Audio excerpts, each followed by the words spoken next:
Good evening, everyone. A couple of news headlines I just wanted to touch on quickly today that have jumped out at us most recently and you need to be aware of. So, an interesting development is the way Israel's currently multiply attacking Damascus in daytime. Usually, in all her attacks, it's at nighttime. It makes sense strategically. She's currently attacking Damascus in daytime. It's been used pretty much as a terrorist stronghold. Iran's moving things in there as well. They're storing their weapons there, maybe in preparation for an attack on Israel. And Israel is therefore striking continuously. Now, what's exciting about this and the fact that they're now stepping up their attacks to broad daylight as well is Isaiah 17, verse 1. That prophecy is getting ready to be fulfilled right before your eyes, any day now, possibly. It says, the burden against Damascus. Behold, Damascus will cease from being a city. It will be a ruinous heap. That could happen at any time. Tensions are high. And the other question you've got to ask yourself is, once they turn Damascus into a ruinous heap for whatever reason, how's Russia going to react? How's Iran going to react? And the other countries? Is this going to lead to that big war that we're waiting for in the Middle East as well? Keep your eyes on that. Next one, Israel is preparing for war with Hezbollah with massive military and civilian drills currently. The entire country is in full-on drill mode, preparing for a war.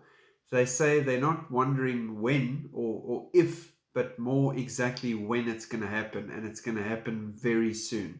That's directly from their sources. So again, we're gearing up for that Ezekiel war that's supposed to happen. Tensions are at the highest yet.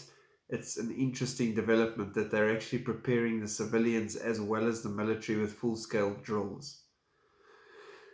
Then on the volcano front, obviously keep your eyes on La Palma. It's always getting stronger and it's very interesting. I'll do a separate video on that again at some stage. But there are 4 more US volcanoes that are showing unrest and growing as well.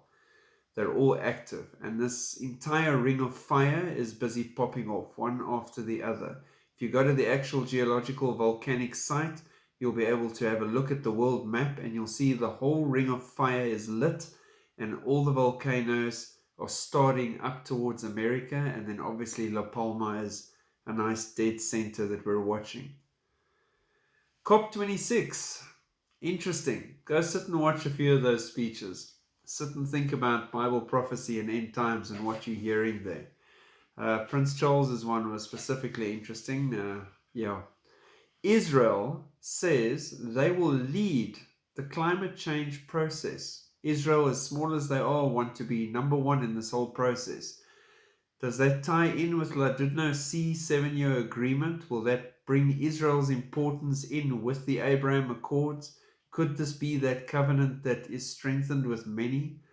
Again, this is something I'll be keeping my eyes on definitely as we move forward. Then lastly, but just a point that I'm trying to make by mentioning this one.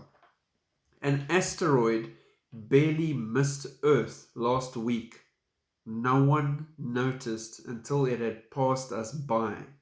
The size of a refrigerator, it passed within the 3,000 kilometer boundary of Antarctica, closer than our satellites. Asteroid number 2021 UA1, if you want to go check it out. Either, number one, they're lying to us and they know exactly what's on the way, something big, because if you just look at your normal movies as well, you don't even need science for this. If there's a big body approaching us, in front of it and around it is a debris field. So these small little pieces that are hitting the Earth at the moment could be the front wave of what's still coming. How can they not know that it's here? How can they not spot something that's got that close, that it's closer than our satellites and it goes right past without anyone noticing anything? Something doesn't sit right with that at all. I think you need to look into the fact that the elites are going into bunkers and that they know more than they're giving on about what's out there and what's approaching. It's a bit odd that they never spotted this one. Keep your eyes open, keep watching the skies, And God bless. Have an amazing day.